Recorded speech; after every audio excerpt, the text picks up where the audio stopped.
Today we're going to be talking about rolls. Nice homemade rolls. All right, fine. We're going to talk about how to roll an edge on Armour.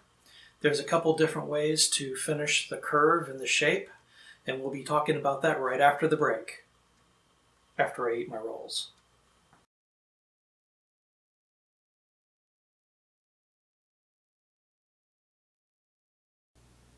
Hi, I'm Sigurd, and today we're going to be discussing rolling of Armour edges. We've got two examples that we worked on during the video. The simple one will be two different variations here, and then we'll be going into more complex shapes with this one. At the end, we'll also be talking about common problems and how to try to head them off before they become a problem and what you can do to fix them. This is going to be a long video, so I'm going to be adding in an index in the description below so that you can get to where you are interested in quickly, or when you're returning you can find what you're looking for. So let's dig into it. Okay, so we're going to do a little bit of review here to start with. So talking about types of rolls. The fold, while not overly period, it is a good starting roll for most new people when your rolls are still a little wonky and rough. Flattening them out, you can make a nice presentable roll fold that is much better looking than a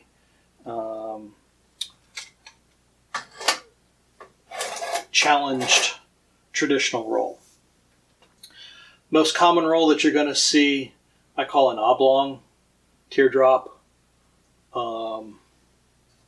This one should have been a more traditional round roll, and to a degree it kind of is. But if you look at the edge, you can see where it's actually more teardrop. I was in a rush when I did these. You can see that the line is nice and even, top and bottom.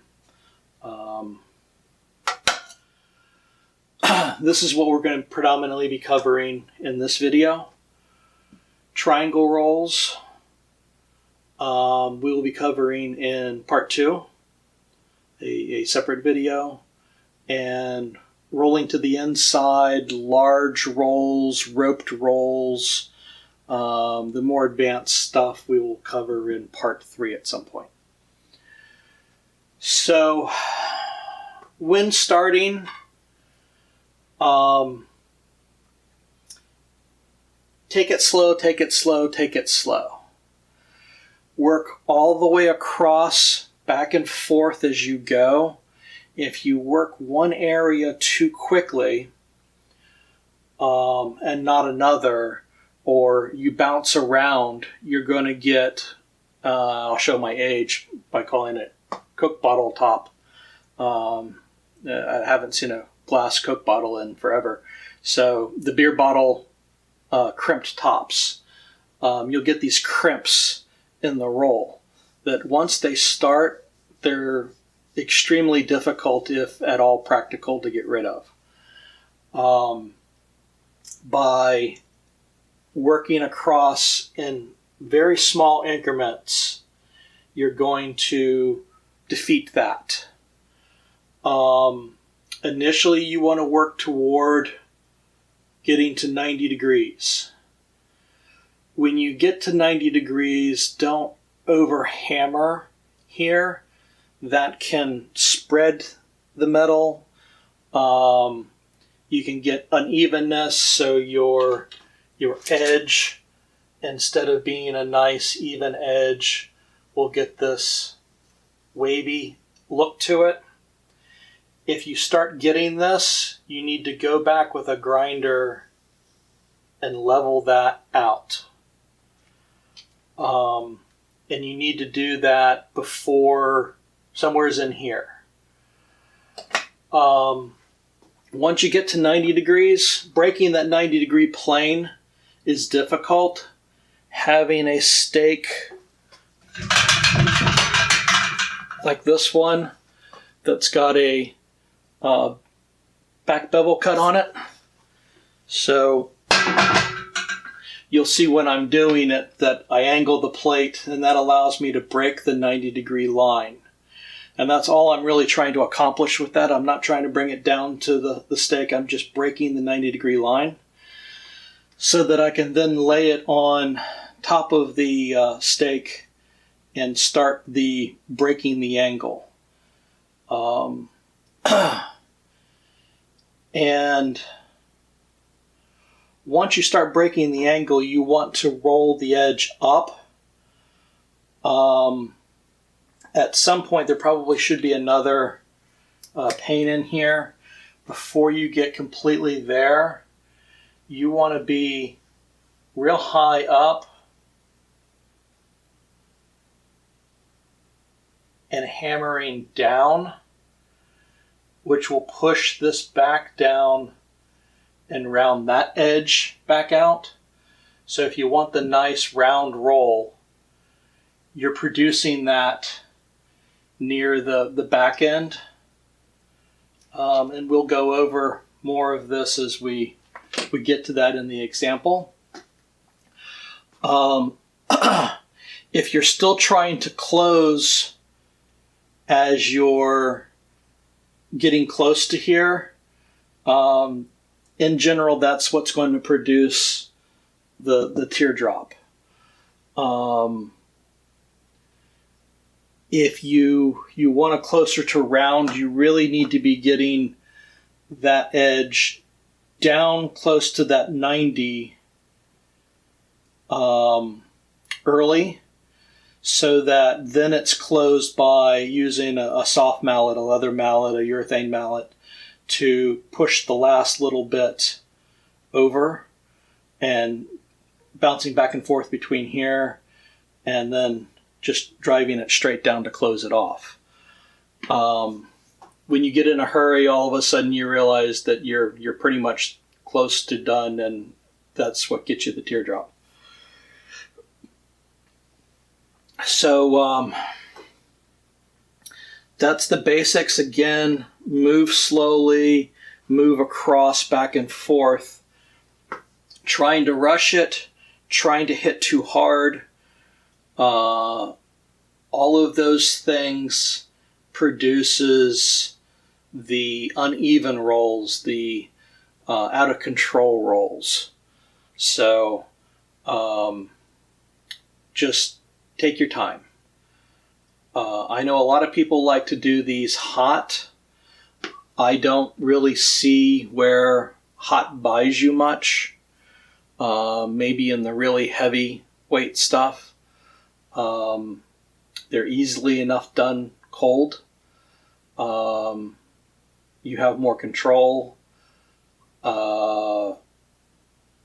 And I think, frankly, it takes more time. You spend more time trying to heat the metal than just the time it takes to hammer it down. But to each their own. If you're used to working hot, then by all means do it hot.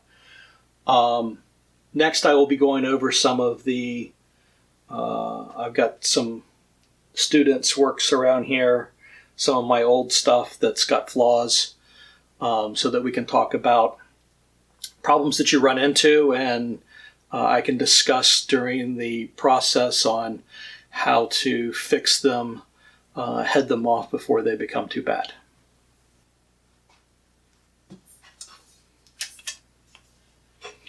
So as we can see here, one of my students, one of their first attempts at a roll, you can see where the edge is uneven, the final edge is uneven.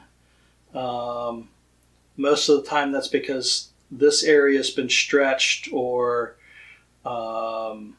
this area is flatter, this one's tucked in a little more. So you can see where this side's a little better. You can see where he's tapered it down, which is good. But it's got some challenges. This is one I did early on. Again, you can see where rolling a circle like this is much more difficult than the curvature of a vambrace or something. That's still a straight line. This trying to do a curvature this way and keep it nice and even is difficult. So this comes about from not checking it up at the 90-degree point. That would have been the time to clean this up. If you've got a round edge,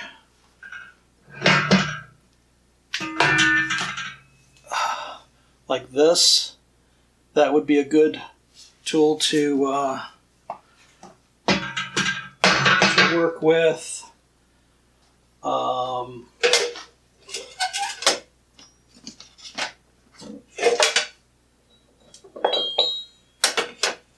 A bigger version of this would also be good for working just evening it up. If it's high and flat, then get the stake under here and hammer over here, push this down, maybe put the stake down a little bit lower and try to work further back to push the edge over. But to even that line up, look at it from the back side and see how even those lines are. You could even, if you've got a bigger version like this, lay it flat on here and work the edge this way to try to even those lines up.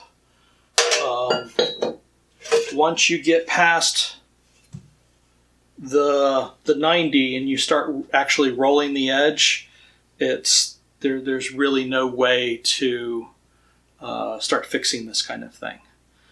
And again, the unevenness comes from not stopping at just past and checking the thickness, the width of the rolled edge. That's the time you want to go in with a grinder and even that up to make sure that it's all a symmetrical distance. I know a lot of people see the finish line when they're that close to the end of the roll and they just keep rushing through instead of stopping, taking a break, maybe walking away, getting a drink, coming back, and critically looking at it before you move to the next step. Okay, so let's move on to doing this. Okay, so sample plate. I've got 2 marks. This is going to be, I've been wanting to do this for a while. I'm going to create a sample plate with a known dimension and roll. So I have an example of, if I want this size roll, I know how big of a line I need to create. So this side is going to be 7/16 and this side 1/2 inch. So now in the drawing I had it like here. I'm going to start with the plate pretty low down. Again, just to breaking the plane, whether it's the first plane or the 90-degree plane, is the hard part. Once it starts moving pretty good.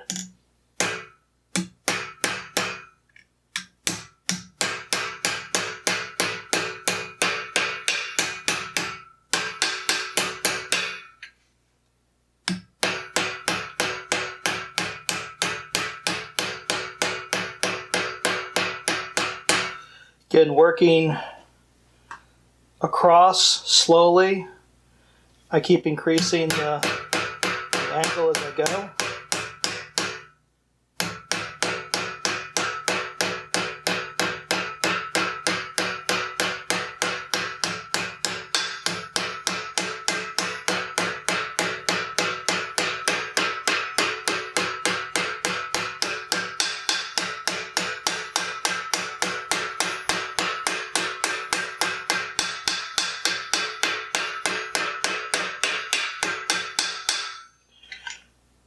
Okay, so close to the 90-degree line.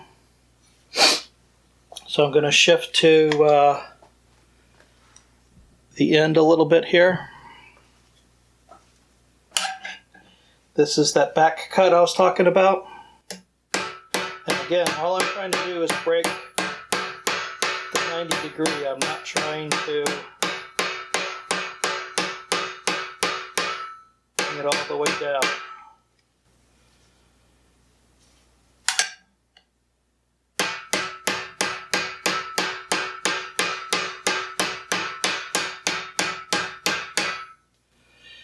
Hammering mostly on the edge.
Okay, so that now would be a good time if the edge was uneven to go in with a grinder and even that up. Here's where you critical stage. I've probably let it get a little too far for a nice round roll, but we'll see what I can pull out. Now, if you keep hammering at this angle with a round face hammer, you run the risk of dinging up this piece pretty good. At this point, you also may want to go in and do some, if it's been rough worked, you may want to do some polishing at this point to get it to closer to where you're going to want it at the end, because it'll be difficult to get to once it's rolled. Now, there's two methods that you can do to improve the odds of getting round. The first is to shift over to a square face hammer and ride the face down. So by keeping in contact with the piece, you're less likely to put a big divot in.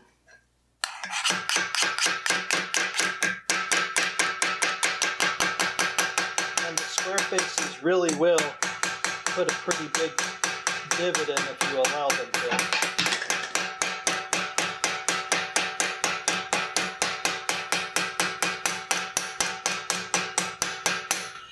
The other option, if you have a second pair of hands, is a set hammer. I started with one with a handle, and I've shifted to just using a set hammer without a handle. If you've got somebody that can hold the plate for you, here's where you really want to start getting it at a pretty high angle.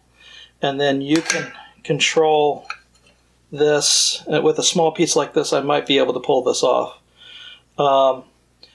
but hammer transfer the information, the power into it. Because it's sitting here, you're not having to worry about gouging the crap out of the back plate. When we get into triangle rolls, this becomes a key component for the triangle rolls. So I'm gonna keep going here.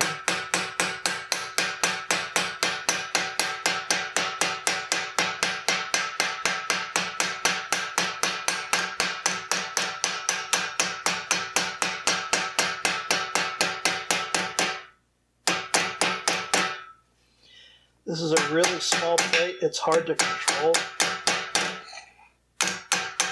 You'll find that bigger pieces are easier to mess with.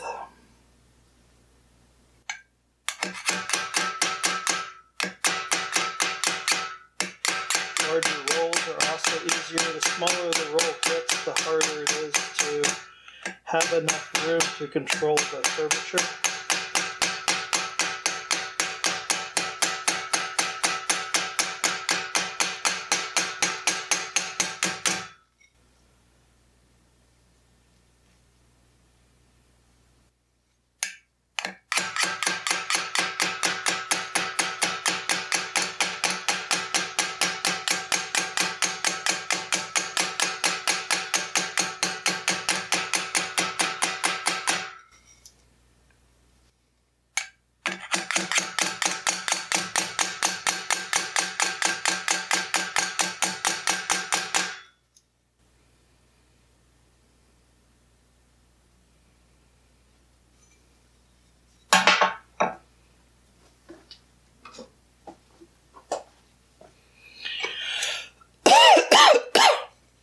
So it's starting to impact on the sides.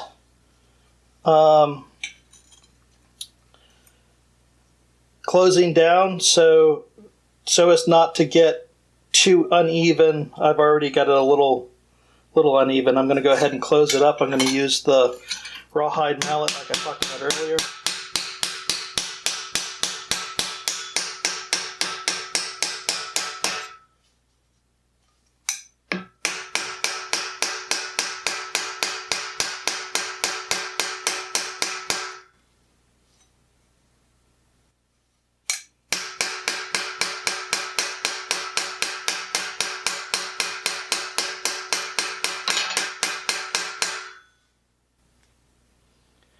So on something large like a breastplate, where you've got a pretty large roll, if you want a nice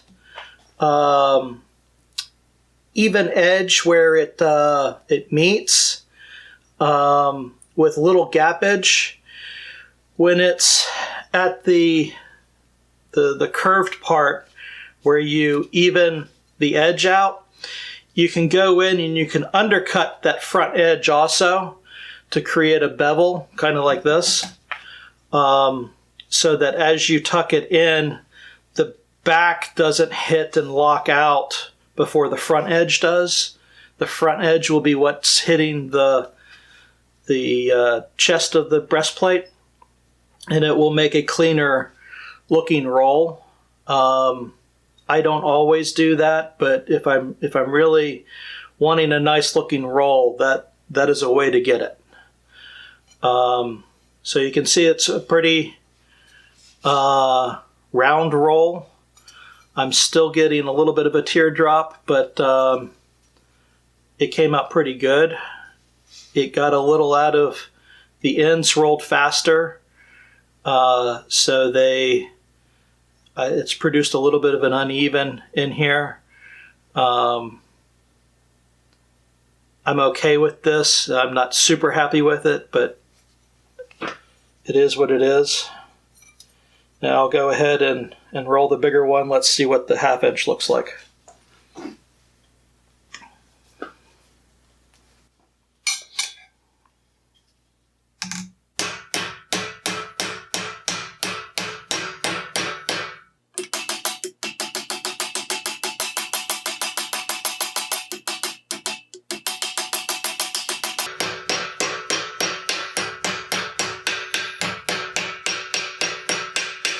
Might be asking why I'm bouncing back and forth between the two edges to start with.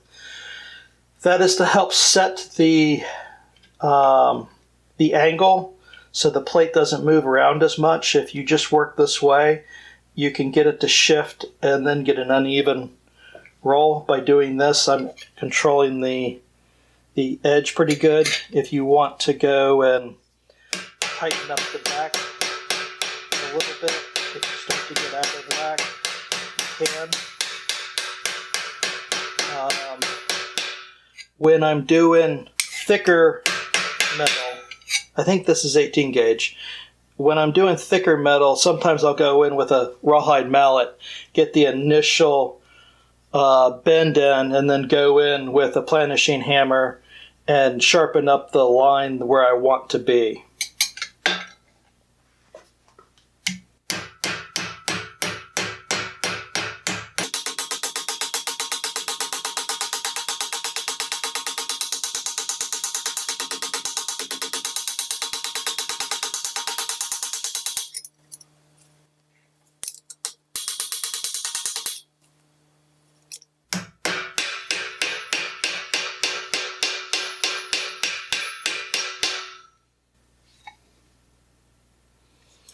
Okay, so again, at the 90,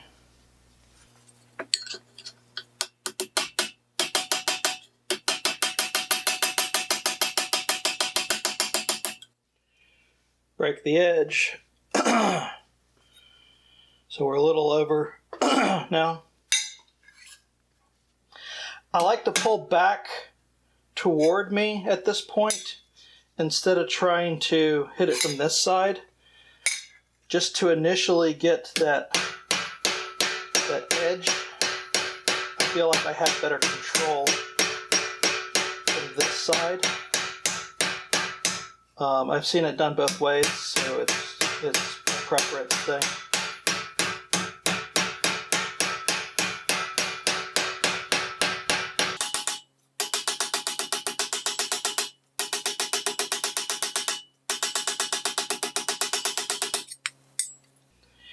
Then when I start lifting the back edge is when I start shifting to this side.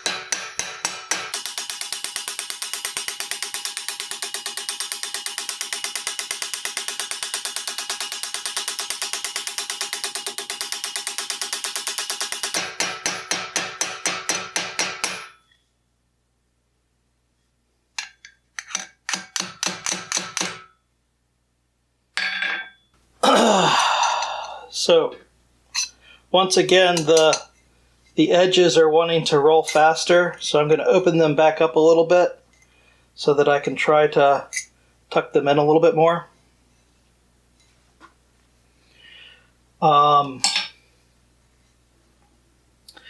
Again, this is the point. You can see the gappage now.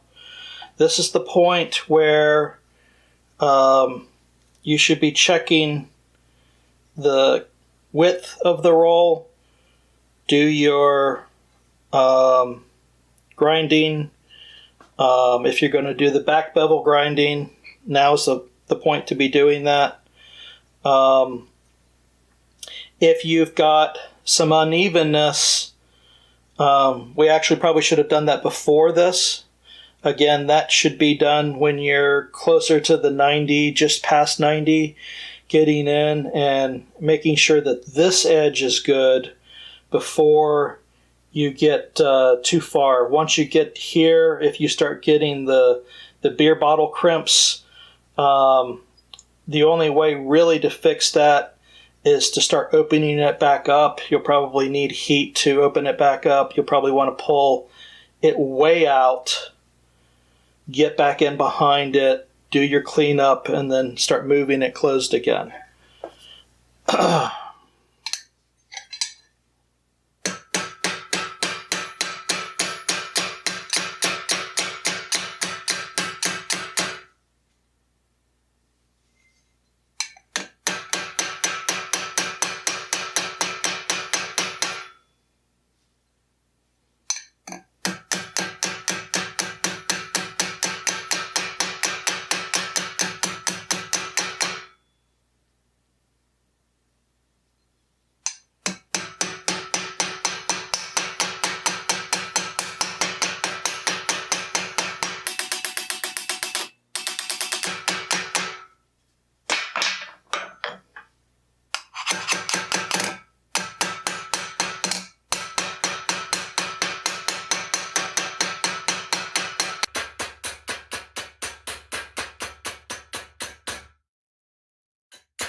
So again, pretty round roll.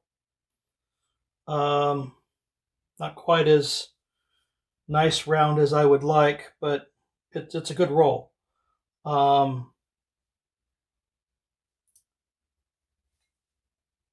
7/16 versus 1/2 inch. I'll do a couple more sample plates at some point, different gauges, different rolls. I mean, we know from the Milanese mittens we can get really super tiny rolls. The thicker metal you get, the more you start to have to make larger rolls. Making a small roll with heavy metal is difficult. One of the other things I do with 14 gauge and 12 gauge is as I roll the edge, I do a little bit of grinding, roll the edge a little bit more, a little more grinding, roll a little bit more, a little more grinding, so that it is slowly thinning as I'm getting there. It helps with pulling the edge in, and you don't have quite as thick an edge by the time you get down here. So it's a little easier to roll, and it just looks better. So there's that. Okay, so doing a roll on a straight line, that's easy. Now we're going to get into more complex shapes. So I've made a mini vambrace pseudo thing here. Show you a simple cuff roll and then a compound curve shape. Now, part of the problem that you're going to run into with this is now you're not just having to fold it over like you saw before, but we're having to stretch as we go, because as we bring it over, that outer edge has to increase in its diameter. The trick is doing it only as much as we have to, because as we start the roll in, then it's if there's too much stretch, then it doesn't want to roll in. This also is where you get some of the unevenness that we were talking about before. So again, it goes back to control your hammer strokes and move slow and methodical. Now I'm going to use a round-faced hammer to help get in here.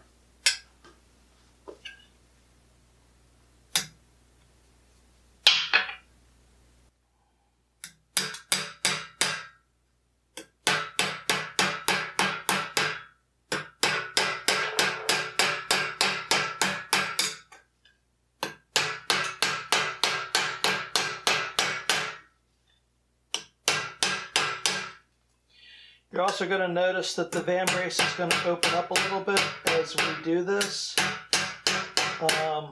As you close the roll, it'll start to tighten back up a little bit.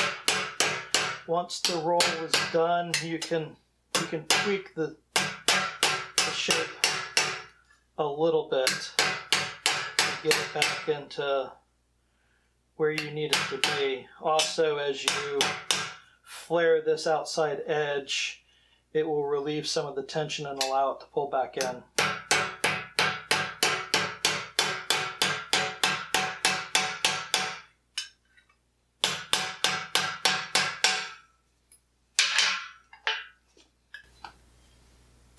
So I'm going to flare this to expand the edge. When I get the flaring video done and explaining why you flare and all of that, I'll add a card up in the corner to that you can link and follow that too. I want to work the edge a little more than back at the base.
So again, now is a good time to be looking at the evenness of the edge. If you need to be grinding, now is when you want to be doing the grinding.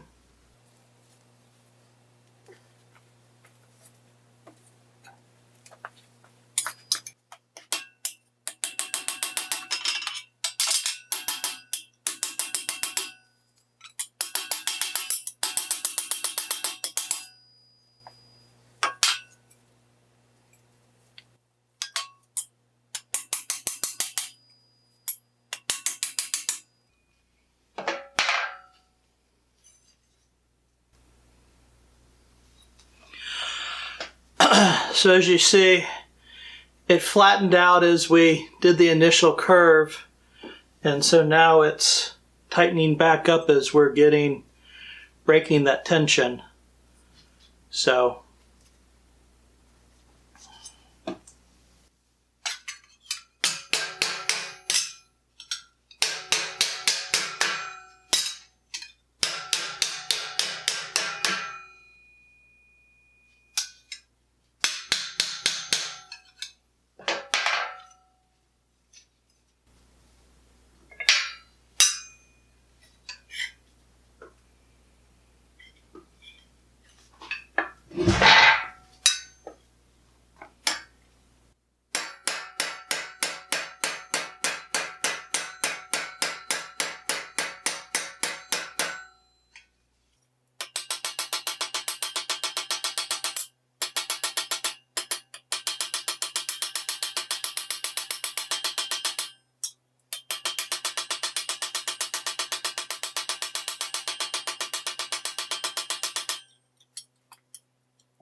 right about now, there's probably some of the newer armorers out there that are going, this looks really simple.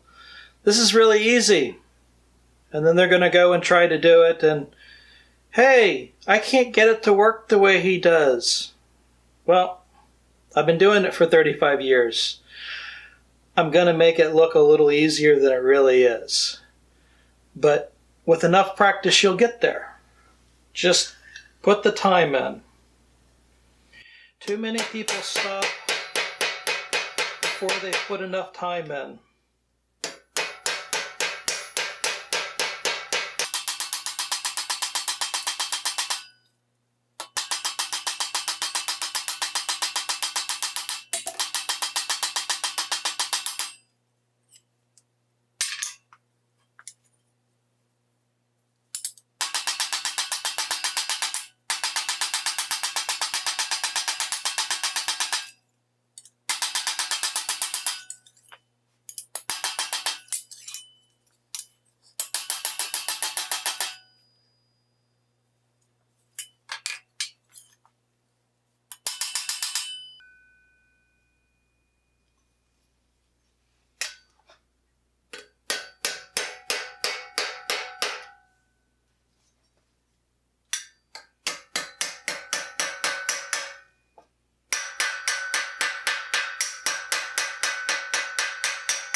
This is the most hammering I've done since the shoulder surgery, and it's telling. I've started losing my hammer control a little bit. A lot more strikes against the metal than I would like.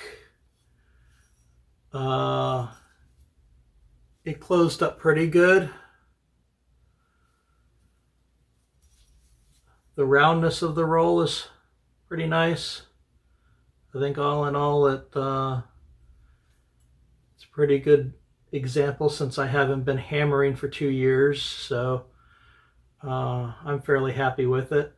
I will take this to the grinder and polish it after I do this edge, but that's probably going to have to wait till tomorrow. I think it's time for me to go ice my shoulder, and we'll pick up tomorrow where we're at now. So, okay, so we're going to pick up where we left off last night. We're going to do the other side of the roll here. Again, because of the interior curve, I'm going to have to start with a curved hammer so as to not mar up the metal too much. Then we're going to have to flare it a little bit.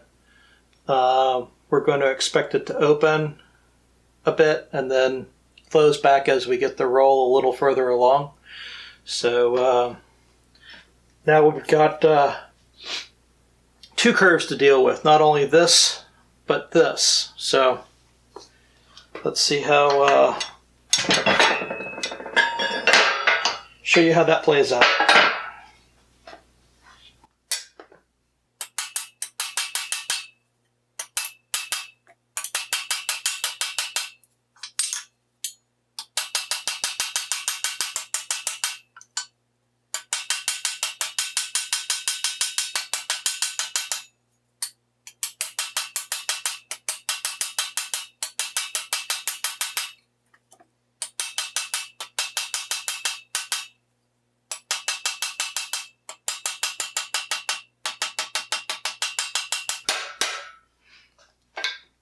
Now I've been running into, my camera has a 20-minute max video cycle, so I'm sure I'm going to have to edit. Luckily the B-roll cell phone camera doesn't have quite the same time limitation. So I'm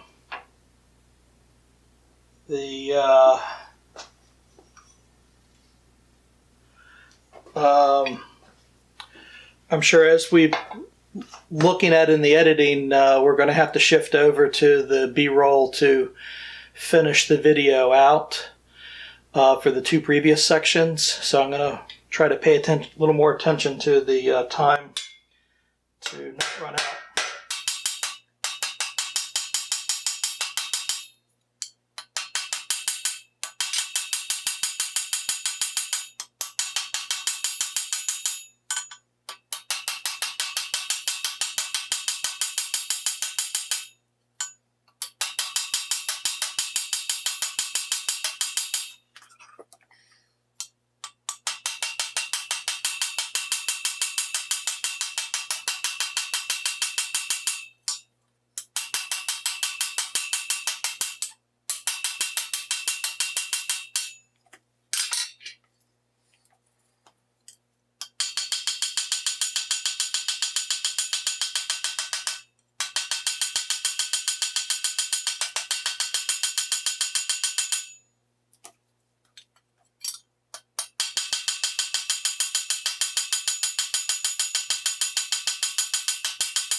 So when I'm taking the breaks and I'm looking, not only am I looking to check how this edge is coming from the flaring, but also the curve, make sure there's no flat spot be creating. If you're not spreading the outside edge more than the inside edge, it's going to start distorting this curve. So if you're just bending it over, it's going to want to flatten the curve out. If you stretch it too much, it's going to want to curve it even more. So that's why I'm stopping. Not only am I looking at, how am I progressing, getting close to the 90, but am I affecting the curvature?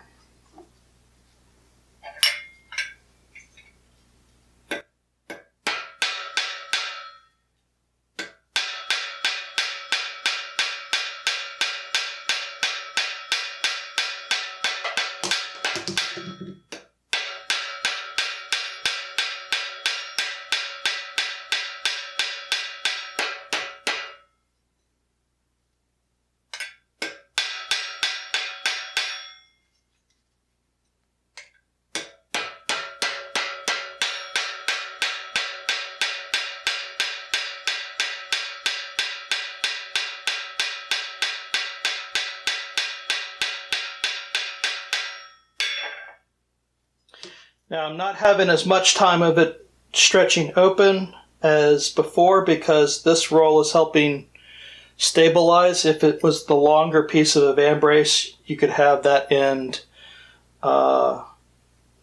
doing much more shape. This is close enough that this side is supporting, keeping it in shape.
Okay, so we've planished most of the flare marks out, which should have helped with spreading. It looks pretty even. The hammer strokes, this edge, changed fluctuation, but I managed to adjust it with the flaring hammer, so the edge is pretty close. I may tag it in a couple spots with the grinder as we get further. But at this point I'm going to take a break, let the camera cool down, and be back in a few minutes. Alright, let's get back to this.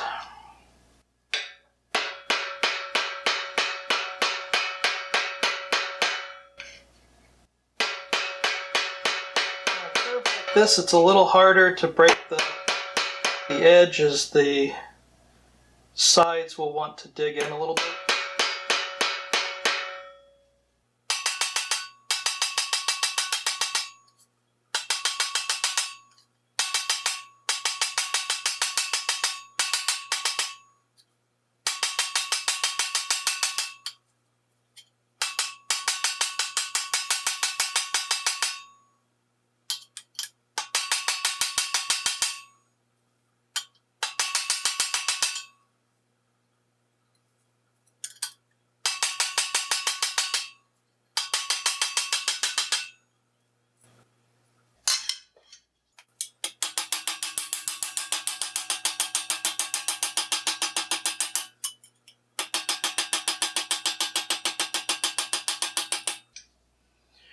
Remember, don't overwork one particular area. Take it slow and easy.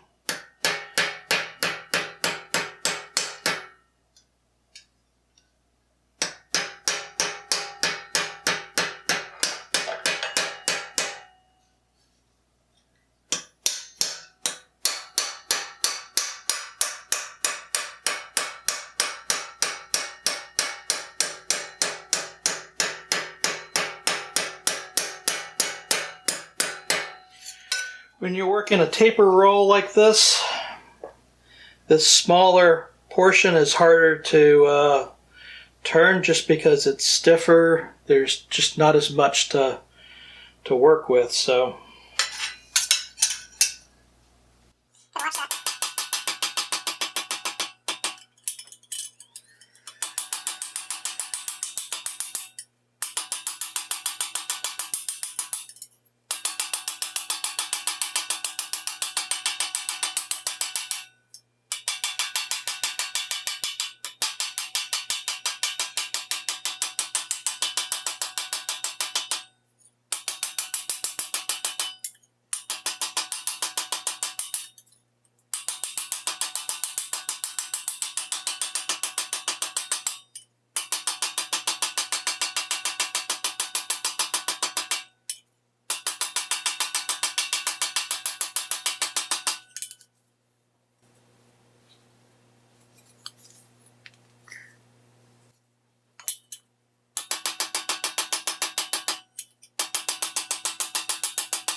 So we got a little bit of over curling here that I'll try pulling out once we finish the roll. I'm going to take a quick break for the camera. I forgot to track our starting time. So let me let that cool down a little bit.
Okay, so you can see how we tapered it down.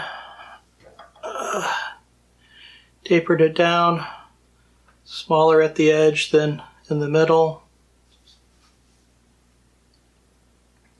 So there's two more complex rolls.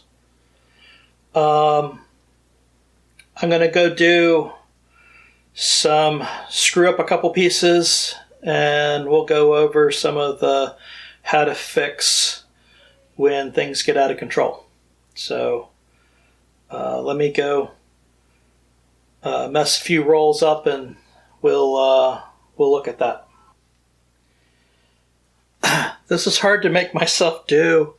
I kept on trying to take care of it while I was doing it. So if you can see, this is kind of what I'm talking about when I'm talking about the beer bottle effect. If you get it much tighter and much further than this, I'm not sure there is a fix for that other than prying it all the way back flat again, assuming you can.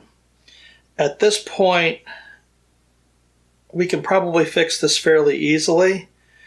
I've also overstretched the line here so that you can see what that looks like. So now let's work on trying to fix this. To make it easier on me, I'm going to open a little bit of this back up.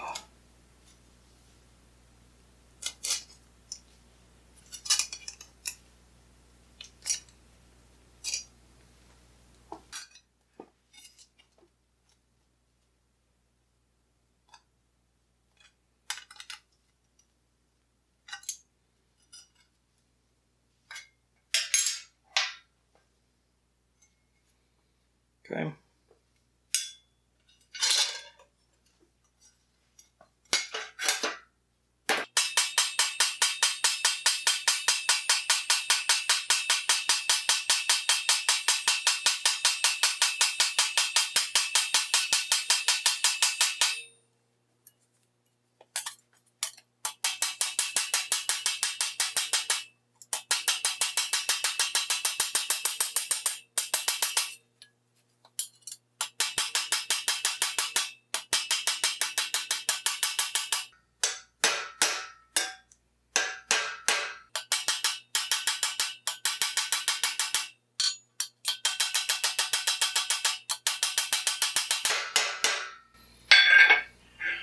Now, I probably should have stopped a little bit before this to clean this edge up, but I wanted you to see what happens when you push it a little too far. I'm going to go try and grind it now, see if I can level it out. It's a little too late to be doing that, but I should be able to correct some of it. Okay, so you can see where I ground that mostly flush. There's a bit of a bump here, so there's a little bit of a suck in because of that, where the beer bottle effect was. And I'm not sure how much of that's going to be able to be dealt with, which is why it's important to catch that early on. It is what it is. Don't let it get there in the first place.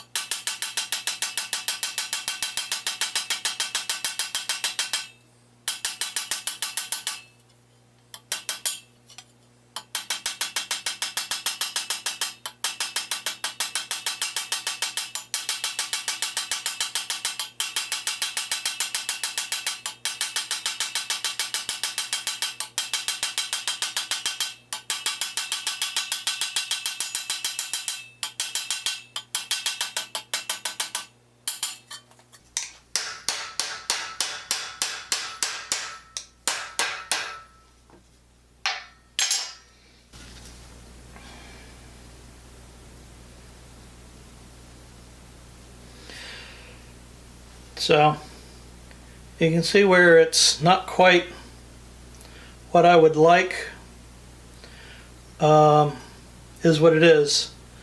Don't let that get too far out of control. I mean, there's no reason to let it get that far out of control. If you're moving slow, taking your time, working all the way back and forth, it's practically impossible to create that effect. So just don't do it. So as you can see, the hammer marks have come out because they're more scuffs than hammer marks.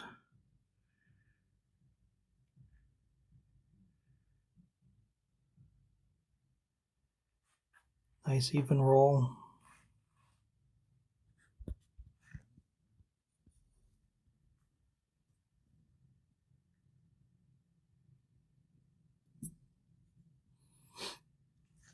So I only polished one side on this one, so you can see all the hammer scuffs on the other side. But even here, there's not very many hammer marks if you're doing it right. So if you like this video, click on like. If you have any questions, throw them down in the comments.